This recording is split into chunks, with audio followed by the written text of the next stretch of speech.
परछाई एपिसोड 128। अब आगे। युवराज अपना फोन निकालकर सीसीटीवी फुटेज देखने लगता है। अर्नव और विवेक भी युवराज के पास आकर वो फुटेज देखने लगते हैं। वो देखते हैं कि एक लड़का मास्क लगाकर दीवान विला में आता है और सारे सिक्योरिटी गार्ड्स के बीच से सुहानी को अपनी गोद में उठाकर ले जाता है। वो फुटेज देखकर अर्नव और विवेक दोनों ही नहीं समझ पा रहे थे कि वो लड़का कौन है, लेकिन युवराज उसकी फिजिक देखकर समझ गया था कि वो लड़का और कोई नहीं सिद्धार्थ है।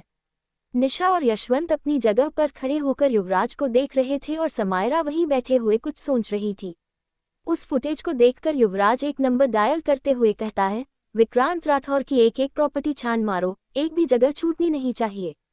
अर्नव युवराज से कहता है, मी विक्रांत राठौर क्यों? युवराज गुस्से में कहता है, ये उसका बेटा सिद्धार्थ राठौर है। ये कहकर युवराज वहां से तेजी से जाने लगता है। तभी अर्नव कंफ्यूज होकर कहता है, ऐसा कैसे हो सकता है? वो लड़का इतने गार्ड्स के बीच से सुहानी को ले गया और किसी ने उसे रोकने की कोशिश भी नहीं की। अर्नव की बात सुनकर समायरा ऊंची आवाज में कहती है, रुको। समायरा की बात सुनकर युवराज अपनी जगह पर रुक जाता है। समायरा अपनी जगह से उठकर युवराज के पास जाती है और कहती है, मुझे वो फुटेज दिखाओ। युवराज इस वक्त बहुत गुस्से में था। उसे इस तरह से देखकर वहां खड़े किसी की भी उससे बात करने की हिम्मत नहीं हो रही थी, सिवाय समायरा के। युवराज जानता था कि समायरा बिना वजह कुछ नहीं कहती है, इसलिए वो अपना फोन निकालकर समायरा को वो फुटेज दिखाने लगता है। वो फुटेज देखकर समायरा कहती है, तुम जो समझ रहे हो ये वो नहीं है। समायरा की बात सुनकर युवराज की आंखें छोटी हो जाती है। वो समायरा से कहता है, क्या मतलब? समायरा कहती है, ये इंसान नहीं है। समायरा की बात सुनकर युवराज के एक्सप्रेशन और डार्क हो जाते हैं। वहां खड़े बाकी लोग भी हैरान होकर समायरा के पास आ जाते हैं। अर्नव भी कंफ्यूज होकर कहता है, समायरा तुम कहना क्या चाहती हो? अगर ये इंसान नहीं तो कौन है? समायरा कहती है, ये वही है जो दृष्टा को मुझे मारने के लिए लेकर आया था। ये जिंदा और आधा मरा हुआ है। समायरा की बात सुनकर युवराज का गुस्सा बढ़ता जाता है। उसे अब सुहानी की बहुत फिक्र होने लगी थी। युवराज गुस्से में समायरा से कहता है, साफ साफ बताओ कि बात क्या है? समायरा अपनी बात शुरू करती है, आज से कुछ महीने पहले की बात है। मैं माँ के साथ रह रही थी। तभी माँ के पास एक लड़का आया था। वो भी तंत्र साधना करता था। शायद उसे माँ से कुछ चाहिए था जो माँ उसे देना नहीं चाहती थी, लेकिन वो बार बार माँ के पास आ जाया करता था। एक रात जब हिमालय की पहाड़ियों में मैं और माँ साथ में साधना कर रहे थे, तो वो फिर से माँ के पास आया। उस रात मैंने उसे पहली बार देखा था। उस रात के बारे में बताते हुए समायरा उस पल में चली जाती है। उस रात बर्फीली पहाड़ी पर एक हवन कुंड जल रहा था। रक्षा और समायरा उस हवन कुंड के दोनों तरफ आमने सामने ध्यान मुद्रा में बैठे हुए थे। तभी उसके पास वो लड़का आ जाता है। उसके वहां आते ही रक्षा अपनी आंखें खोल लेती है और उस लड़के को देखने लगती है। वो लड़का लगभग 30 साल का लग रहा था और उसने भी रक्षा और समायरा की तरह काले कपड़े पहने हुए थे। वो एकटक समायरा को ही देख रहा था। उस लड़के को उस तरह से समायरा को घूरते देख रक्षा गुस्से से कहती है, तू यहाँ क्या कर रहा है? रक्षा की आवाज सुनकर समायरा भी अपनी आंखें खोल लेती है। वो लड़का समायरा पर ही अपनी नजरें टिकाए हुए रक्षा से कहता है, तो यह है तुम्हारा अगला शिकार जिसे तुम तैयार कर रही हो? उस लड़के की बात सुनकर समायरा हैरान रह जाती है। उसे उसकी बात बिल्कुल समझ नहीं आ रही थी। रक्षा गुस्से में उस लड़के से कहती है, इसी वक्त यहाँ से चला जा, वरना तुझे अंदाजा भी नहीं है कि मैं तेरे साथ क्या करूंगी। वो लड़का डेविल स्माइल के साथ समायरा को देखते हुए कहता है, मुझे ये चाहिए। ये सुनते ही समायरा को भी उस पर गुस्सा आने लगता है। वो अपनी जगह पर उठकर खड़ी हो जाती है और गुस्से से उस लड़के की तरफ बढ़ने लगती है। ये देखकर रक्षा समायरा से कहती है, रुको। समायरा कभी भी रक्षा की कोई बात नहीं टालती थी। उसकी बात सुनकर रक्षा ना चाहते हुए भी अपनी जगह पर रुक जाती है। उसका बस चलता तो वो उसी वक्त उस लड़के को सबक सिखा देती, लेकिन शायद रक्षा को अंदाजा था कि इस वक्त समायरा का उस लड़के से उलझना सही नहीं है। रक्षा गुस्से से उस लड़के को देखते हुए कहती है, मैंने तुझसे कई बार कहा है, जो तू चाहता है वो मैं तुझे नहीं दूंगी, चाहे तू कितनी भी बार मेरे पास क्यों न आ जाए। रक्षा की ये बात सुनकर सिद्धार्थ अब समायरा से अपनी नजरें हटाकर रक्षा को देखते हुए कहता है, भूल जाओ जो मैंने पहले कहा था, अब मुझे ये लड़की चाहिए। तूने इसे पूरी तरह से तैयार कर लिया है, लेकिन अब ये तेरी नहीं मेरी शिकार है। उस लड़के के ऐसा कहते ही समायरा खुद को रोक नहीं पाती और तेजी से आगे बढ़कर उसके चेहरे पे एक जोर का पंच मारती है। समायरा के इस मूव से उस लड़के का बैलेंस बिगड़ जाता है और वो लड़खड़ाने लगता है। रक्षा भी अब घबरा जाती है कि कहीं वो लड़का समायरा से ये ना कह दे कि रक्षा भी उसे मारना चाहती है। वो लड़का खुद को संभाल कर खड़ा होता है और अब वो गुस्से से समायरा को घूरने लगता है। कुछ ही देर में वो अपनी आंखें बंद करके एक मंत्र पढ़ता है और उससे समायरा पर वार कर देता है। समायरा और रक्षा इसके लिए बिल्कुल भी तैयार नहीं थे।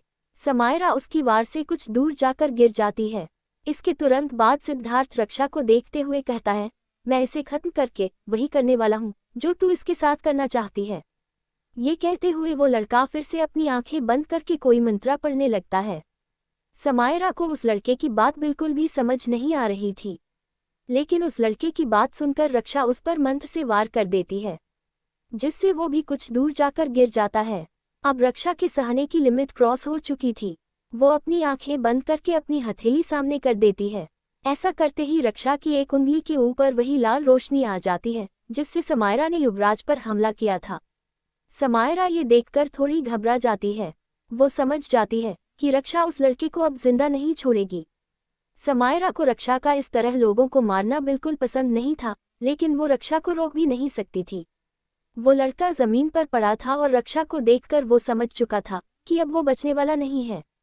इससे पहले वो कुछ भी कर पाता, रक्षा वो लाल रोशनी उस लड़के की तरफ बढ़ा देती है। रक्षा के ऐसा करते ही उस लड़के की चीख पहाड़ियों पर गूंजने लगती है। भले ही वो समायरा को मारना चाहता था, लेकिन समायरा को उसे इस तरह मरते देख अच्छा नहीं लग रहा था। रक्षा उसे तड़पते हुए देख एक डेविल स्माइल के साथ कहती है, अब तेरी जिंदगी के कुछ ही पल बचे हैं, जिससे भी तू प्यार करता है उसे आखिरी बार याद कर ले। ये कहकर रक्षा समायरा का हाथ पकड़ लेती है और उसे वहां से ले जाती है। ये बताते हुए समायरा प्रेजेंट में आ जाती है। वहां खड़े सभी लोग हैरानी से समायरा को देख रहे थे। सभी अब सुहानी को लेकर बहुत डर गए थे और सबसे ज्यादा युवराज डरा हुआ था, लेकिन ये बात उसके चेहरे से जाहिर नहीं हो रही थी। अब युवराज को समझ आ रहा था कि उसे सिद्धार्थ कभी नॉर्मल क्यों नहीं लगता था। अर्नव समायरा से कहता है, लेकिन उस लड़के को तो तुम्हारी माँ ने मार दिया था ना, तो उसका सिद्धार्थ से क्या कनेक्शन है? समायरा कहती है, माँ ने मुझे बताया था कि उसके पास एक ऐसी सिद्धि है जिससे वो किसी और को मारकर अपनी आत्मा उसके शरीर में डाल सकता है, इसलिए माँ उस पर हमला करने के बाद मुझे वहां से ले गई थी। समायरा की बात सुनकर विवेक कहता है, तो आप ये कह रही हैं कि वो लड़का जब मर रहा था तो उसने सिद्धार्थ को मार दिया और अपनी आत्मा उसके शरीर में डाल दी। समायरा विवेक की बात पर कुछ रिएक्ट नहीं करती, लेकिन वहां खड़े सभी लोग समझ जाते हैं कि विवेक ने अभी जो कुछ कहा वो बिल्कुल सही था। समायरा ने जब पहली बार सिद्धार्थ को गार्डन में देखा था, वो तभी समझ गई थी कि सिद्धार्थ वही लड़का है, और इसलिए उसने सिद्धार्थ का साथ देने से साफ मना कर दिया था। सिद्धार्थ सम्मोहन विद्या जानता था, इसलिए युवराज के गार्ड्स उसे रोक नहीं पाए थे। युवराज को लगता था कि सुहानी ब्रह्म मुहूर्त में सेफ रहती है, क्योंकि उस वक्त वो साया या वो तांत्रिक उसका कुछ नहीं बिगाड़ सकते। लेकिन युवराज को नहीं पता था कि सिद्धार्थ भी सुहानी के लिए इतना खतरनाक साबित हो सकता है। युवराज को अब सिद्धार्थ से ज्यादा खुद पर गुस्सा आ रहा था कि आखिर क्यों उसने सुहानी को अकेले छोड़ा। वो जानता था कि दृष्टा भी अभी सिद्धार्थ के साथ ही होगी। ये सोचकर युवराज की जान निकल रही थी कि वो दोनों सुहानी के साथ क्या क्या कर सकते हैं। युवराज फौरन घर से बाहर निकलते हुए अपनी कार लेकर चला जाता है। युवराज के जाते ही अर्नव समायरा से कहता है, समायरा तुम अभी यहीं रुको, मुझे सुहानी को ढूंढना होगा। समायरा बिना किसी एक्सप्रेशन के अर्नव से कहती है, अगर उसका पता चले तो तुम वहां पुलिस को लेकर नहीं जाओगे, मुझे बताओगे? समायरा की बात सुनकर अर्नव कुछ सोचते हुए हाँ में अपना सर हिला देता है। वो समझ रहा था कि समायरा के कहने का क्या मतलब है। अगर अर्नव अपनी पुलिस फोर्स के साथ वहां जाता है तो भी शायद वो उन दोनों को रोक नहीं पाएगा और इससे उसके ऑफिसर्स की जान भी खतरे में पड़ जाएगी। अर्नव अपने फोन पर किसी का नंबर डायल करते हुए वहां से जाने लगता है। सामने वाले के फोन उठाते ही अर्नव कहता है, युवराज दीवान के घर से एक ब्लैक ऑडी बाहर गई है, उसे तुरंत ट्रैक करो। ये कहते हुए अर्नव अपनी कार स्टार्ट करके वहां से चला जाता है। शाम हो चुकी थी, लेकिन अब तक सुहानी का कुछ पता नहीं चला था। युवराज ने सुहानी को पूरे शहर में ढूंढ लिया था। विक्रांत राठौर की एक एक प्रॉपर्टी को युवराज के बॉडीगार्ड्स ने छान लिया था, लेकिन उसका भी कोई फायदा नहीं हुआ।